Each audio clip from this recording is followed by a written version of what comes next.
We are live. All right, brother. I just want you to know we just went live to 500 million people that have been patiently awaiting this conversation. So don't fuck this up, okay? I'll try my best not to. I would say there's a chance of 99.9% that I'm going to fuck this up. Well, but you know what? I'm okay with that. That's the key, right? To be okay with it. Yep, I am okay with fucking up. Yeah, it's okay to fuck up. Yep. Well, thank you for having me on the show, Jeremy. I'm excited to be here.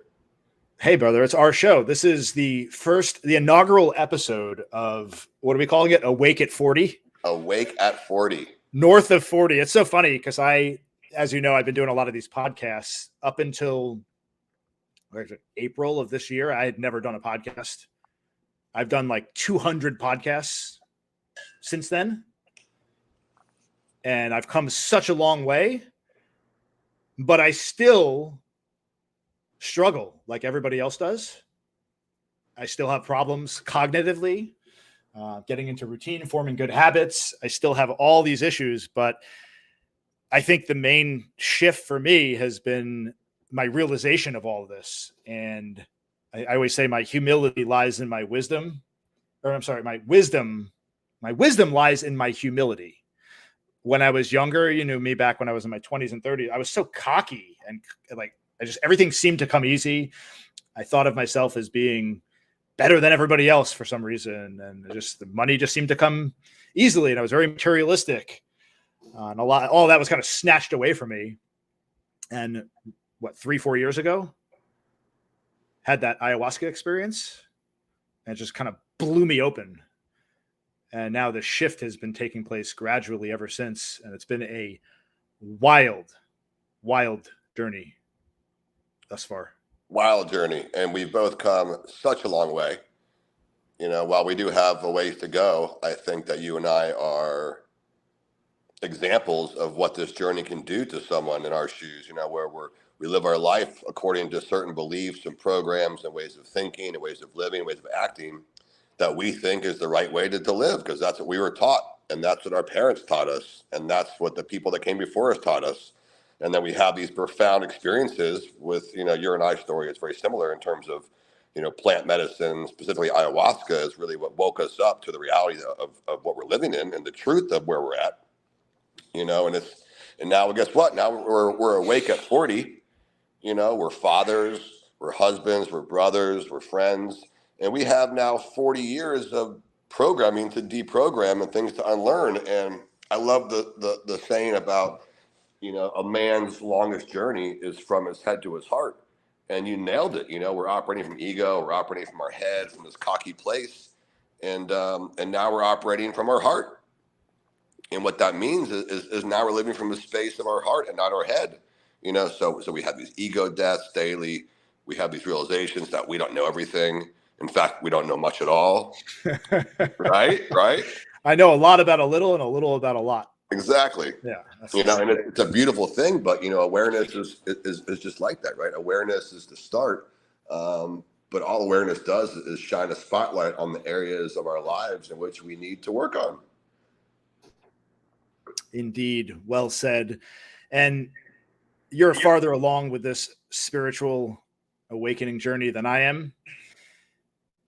And like I said, I still struggle mightily with these programs, these negative thought loops and these patterns that are programmed into my mind. It's like whenever something good happens and I'm telling something about the good that happens, I have to have a caveat at the end. It's like a program that at the end, it's like, well, but this might happen after, which might, you know, just set expectations, right? And I need to be reminded of that all the time. And it's like, it's okay to not expect or prepare for the worst. I mean, it's good to prepare for things, but from a mindset perspective, it's important that you stay positive and you're not focused on all this negative stuff. And as you know, from the conversations that we've had through the years, I can be a beacon of negativity at times. You said it. And let's be honest, right? It's important, I think, from a support basis, right? It's important to have somebody that when you're going through a tough time, you can speak to about it. But there has to be limits to that, because if you're the person that's always calling your friends and calling your family to complain, well, guess what? The well dries up quickly. People stop calling you. People stop answering your phone calls, and you find yourself alone on a desert island, right? So it's important to go and speak to people and ask questions and learn about what's going on in their life and engage them in that way. And in doing that, even if you're in a dark place, in doing that, it makes you feel better and it helps you. So always extend an olive branch out. So that's one of the things. If I'm not feeling well, it's something I should be working on. I should focus on what can I do to take the focus off myself and get into somebody else's shit and see, like, what can I do to help them? And, I know people come to me all the time now, colleagues and whatnot, and they want advice on how to do something that I've been doing for a little while, or I want me to show, like we talked about the other day about the social media marketing stuff. Whenever somebody's like, hey, can you show me how to do that? I'm like, absolutely. Like, showing you how to do it is reinforcing it for me. It's making me more confident. It's helping you. It's just like a win-win-win across the board. Absolutely. Yeah, no, like you said, support is, I think, the biggest catalyst on both of our journeys, right? I'm going to speak for both of us here. That's helped us grow and figure out, what needs to change and what areas of our life we need to work on, and also using discernment with the support. Because when we look for support, right, we want to make sure that, we're getting support from someone that's either A, done the work and been through what we've been through, or B, at least has the awareness to know what's right and what's wrong on this journey. Because as you're aware, once we wake up to reality of these old false beliefs and false programs, we need to know what direction to take that feels good, and who has gone through this before us. Because there's so much garbage out there on the web, on social media, on the podcasts and audibles, all these books and people that claim to know the answer, right? Whenever someone says, I have the answer, fucking run. And I'm not paying. I've been searching down that rabbit hole for the answer for so long. There is no answer. Just let it go. And if the answer will come to you, or what you're looking for will come to you. When you chase it, that's trouble. Really is. 100%.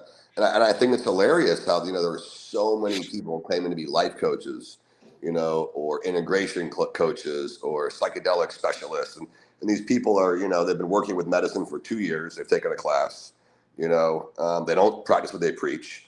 And it can be dangerous to someone, who's new to this world and new to this reality. When we think that these people have something to offer us, but in reality, most people, and I don't speak for everyone, but most people are looking out for themselves and what they can get. So it's important, I think, when you're looking for support, to find someone that, like, genuinely cares about other people and really, really wants to actually help and has stuff to offer. Yeah, I mean, well, human beings by nature, we're selfish creatures. We are. I want what I want when I want it. And it's the biggest struggle. One of the biggest challenges that I've faced is letting go of expectations. And so it's so funny. I worry about what others think about me, like, because I feel like an obligation in some weird way to be a good person or be nice to people. So I don't want to let random people down, but to my own detriment, because it plagues my mind about things that have no relevance in their world, but it's something that I'm stressing over. And so that, for me, trying to detach myself from that has been very challenging. And I work on that daily. Not enough to talk about doing the work, right? The stuff we always preach about, right? The meditation, the breath work. And full disclosure, I've fallen off the wagon with that stuff. I did start running, which is fantastic, but I stopped some of this other stuff, right? I haven't done an ice bath in a month or so, and I've been doing other things. And that's been one of another challenges, the consistency of doing all this. And that's what I strive for, is to have something in place where I do all these things consistently, not just some of them. Sure. And look, in a perfect world, right? We wake up, we meditate, we do our ice bath, we do what we know is going to help. But we live in this society that preaches this go mentality. And we're both fathers. We have kids in middle school, and we have constraints on time. If time was limitless and money was endless, I would be meditating, doing ice baths, helping others 24/7. But we live in this society now that caters to this more mentality. It's never enough. So we're caught in this society that doesn't really support growth especially spiritual growth for men of our age and where we're at in our life. So I almost feel like we're leading the way now, this new generation of people that are awakening to the truth of who we are as humanity, and how all these beliefs and these programs that we grew up learning and watching our parents do and our friends and our coworkers and our colleagues and say, you know what, they didn't do it right. This is not working for them, and it's definitely not working for us. So how do we recreate that wheel? One step at a time, one bite at a time. And I'd like to just give us both kudos for how far we've come. Yeah, I'm gonna pat myself on the back here. I'm gonna push back though on what you just said because I disagree with you about the time. Right, this is a very complicated subject. I disagree. I do think there is enough time to do all this stuff. It's just do I want to be a person that wakes up at 4:30 or 5 in the morning or whatever, 6 in the morning, and then has a strict schedule that does this at this time, and has a structure in my life that allows you to do all the things you want to do? Or do I want to be more of a free spirit where I do what I want when I want? Or do I want to do something in between that? And I think it's hard to balance that for me anyway. I'm a very extreme person. I'm either all in or all out, right? So I get up one day, I'm like, I'm going to do this every day, 6 o'clock, and then I fall off and I go back to the other end of the extreme. So I think it's a balancing act, but I do think that if you structure your day and your schedule properly, you'll find time to do what's important. People always find time to do what's important to them. It's that simple. If it's important enough to you, you will figure out a way to get it done. You'll prioritize, and you won't do, you won't sit down and watch a movie at night, or you won't do, and it just depends on what your priorities are. But I think that I'm trying to move in the direction anyway, of structuring myself in a way that allows me to get more done, but at the same time, live a spiritual life and not be plugged into society and feeling that stress and anxiety all the time of getting things done, if that makes sense to you. No, I like that perspective. It makes perfect sense. And I almost feel like on this journey, like I imagine I'm like a bowling ball, right? And someone's bowling me down a lane, but there's bumpers in the bowling ball, right? And I'm trying to hit the strike. So as I'm going down the lane and I veer off course, I keep running into these bumpers, and the bumpers are catching me before I fall off too far. And eventually I'm going to hit the pin and I'm going to get a strike, right? That's the goal, right? But the universe keeps throwing these curveballs at us, and it's a process of trial and error to see what works. And once again, like you said, Jeremy, like what works for you doesn't work for me. It's not going to work for other people. Everyone's lives are different. I always tell people I err this out of caution too when working with plant medicine and trying to follow this spiritual journey, because a lot of us, when you have full-time jobs and families, and very little support, it's very easy to get lost in the rat race. And without these tools that we know, without the support we found in our journey, including the two of us, just having you to bounce things off of has been, a major help for me, and vice versa. And it can get sticky. We get lost in the world. So yeah, I agree with you. I think everyone's time is relative, right? It's different. What I do in my day is different from what you do in your day. But the one thing you nailed on the head is that we make time for things that are important for us. It's that simple. It's that simple. And sometimes I have to look back at my own priorities, and I think to myself, I'm making time for what's important to me, but those are certain things shouldn't be important to me to the degree at which I do them. I'm speaking of like playing poker all the time, and not engaging enough with the kids as they get older, because the time is flying by so quickly. And it's so funny because on the north side of 40 now, the whole perspective. Just give you an example. I see all these things on YouTube and social media with actors that when we were younger, they were like, in their prime, and now they're all getting to be old. Like they're all old men now. And I'm looking at that, they're like, holy shit. Like we're right behind that. Like this thing is going to be over sooner than later. I mean, we have plenty of time, right? If you look back, we've been here 43 years. It seems like a lifetime ago when we were young. But looking towards the second half, this is all the time we have now. We got, this is the time to do it. We need to, what's the saying? Make hay while the sun is shining. Indeed. So it's a crazy ride, brother. Crazy ride. I words cannot describe. And I try to impart some of this wisdom on my kids, but in a way you almost have to live it yourself, right? Nobody could tell you to think a certain way. You have to go through it to get there and go through all these challenges in life. And hopefully our kids will arrive at that place earlier in life rather than later. But try talking to Emma right now, my 11-year-old, about importance of communication skills and accepting responsibility for your actions. She's like, the eyes have rolled so far back in their head they disappeared, right? I mean, but it's so these lessons that we've learned along the way are so valuable. Like everything we do in this world is about communication. If you could communicate effectively with people, you will get far in this world. And I think meditation goes a long way to help in that as well. Mm-hmm. With our kids, our kids have, bless their hearts, they have other challenges that we never had growing up, such as social media and cell phones. So we know now, right now that we're awake and we're over 40, that everything we listen to, right, everything we pay attention to, these are all programs and things. These are all forming our thought patterns and what we believe to be true about ourselves and the world. And we only have so much time with our children. So let's just say we spend 30 minutes to an hour a day talking to our children about life in general. Well, guess what? There's another 23 hours in a day, and they're probably on their cell phones for a good 3 or 4 hours of that time. Yeah. Listening to other videos, other TikToks, other things. I got a parental screen time reminder the other day that my daughter's daily screen time limit went past 24 hours. How is that even possible? She is the glitch in the matrix. It's a glitch in the matrix. Yes, special creature. She found a way to circumvent the system of time, and she now absorbs more content than there's time available in the day. Yep. Another pat on the back for Parent of the Year. I think for me, actually, as I'm thinking about it, what I'm cultivating now in my life is to pay attention to the things that feel good and do more of the things that feel good, however that looks. And if it doesn't feel good, don't do it, or look at why it doesn't feel good. And I'm thinking about just an example, the music that my 13-year-old daughter is playing right now.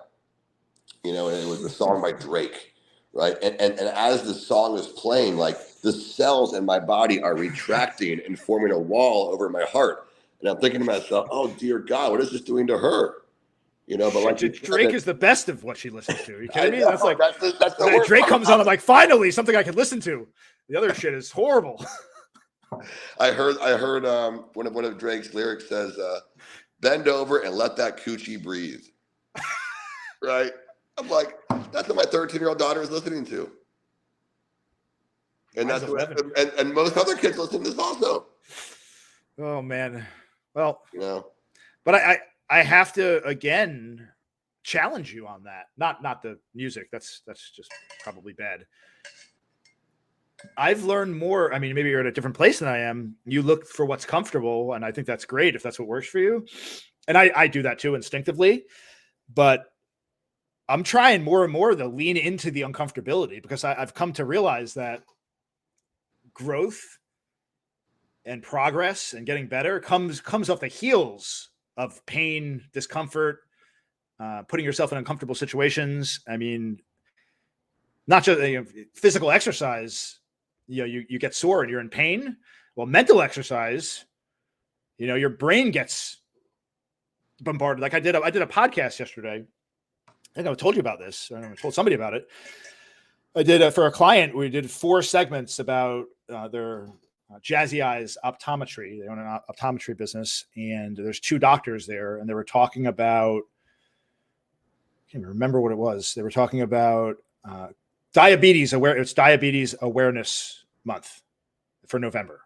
And so they were talking about diabetes, how it relates to the eyes.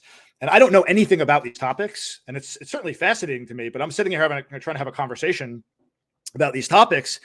And I got done with the 30-minute segment that we did, and I felt like exhausted mentally.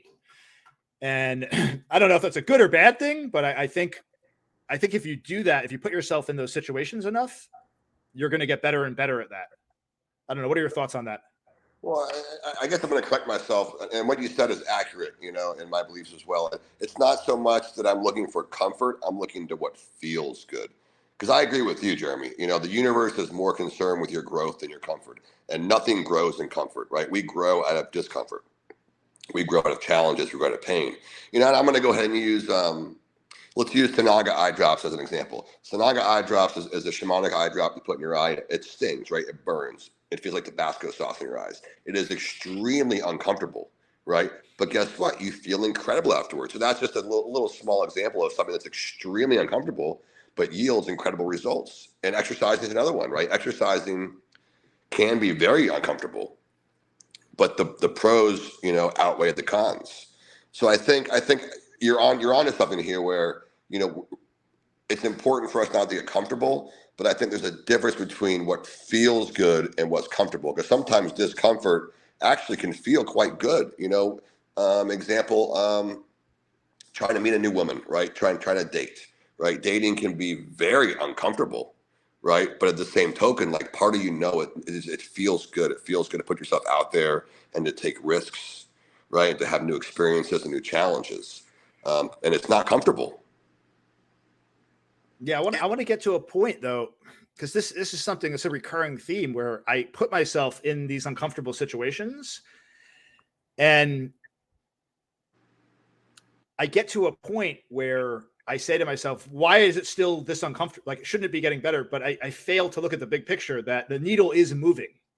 It is getting better, but in any given moment of uncomfortability, you think to yourself, not this again. Why do I have to feel like this again? But if you could put some perspective to it, going back a year ago, I was having more of those episodes, more of those situations. The lows were lower, and now they're not quite as bad. I'm able to navigate it. So it's the needle is gradually moving in a positive direction. I think that comes from putting yourself in these freaking uncomfortable situations and doing these things. And it's like the same is true for me playing the guitar and singing and whatever. Like, I'm so uncomfortable doing that. And we're going to this ceremony coming up, and I've been thinking about it. Like, what am I going to play? And I'm all in my head about it. And so I know when I get to that spot, something in me is going to say, no, tonight's not the night to do it. And you know this from banging on the drum and playing your combo song. But you have to be able to say, fuck it, right? Like, I'm just going to do this. And if I stumble along and I sound horrible and everybody's like, stop playing because you fucking suck, don't ever play a guitar. Like my mother said to me the other day when I played, she said, by the way, Jeremy,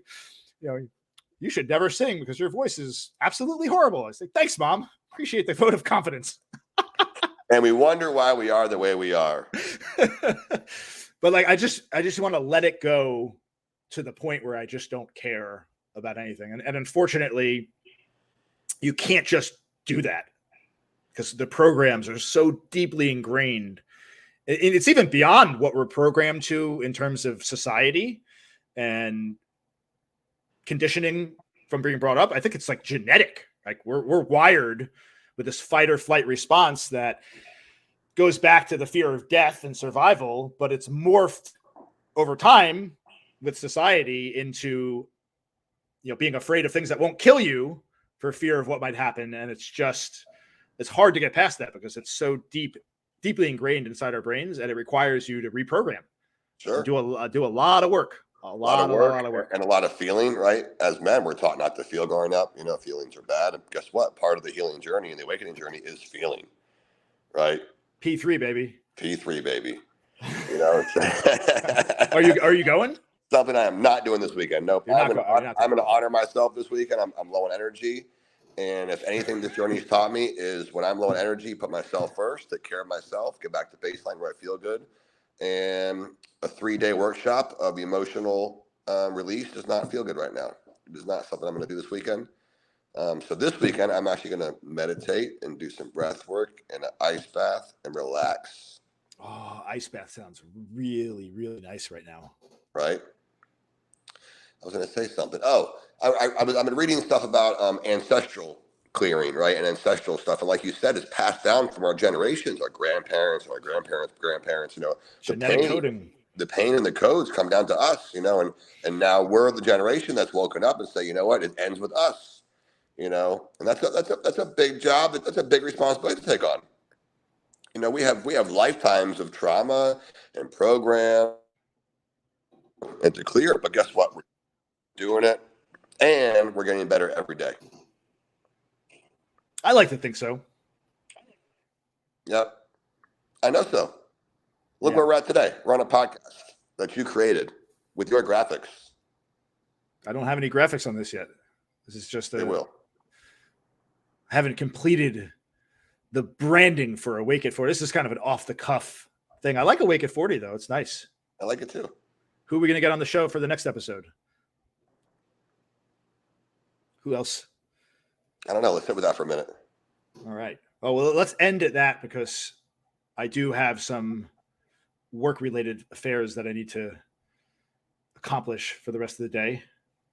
That was fun, man.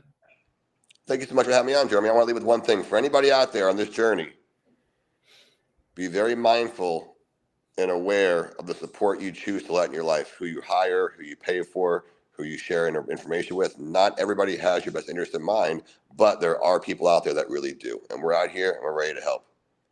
Hope you guys have a wonderful day. Absolutely. And I second that. Our doors are always open. Like I said earlier, I find great peace and strength in trying to help others and guide others and share and teach others. So I am truly blessed to be on this journey. I love you, brother. Thanks for coming on. I love you too, Jeremy. Thank you so much. I'll talk to you soon. Everyone have a wonderful day, and we will catch you next time. Take care.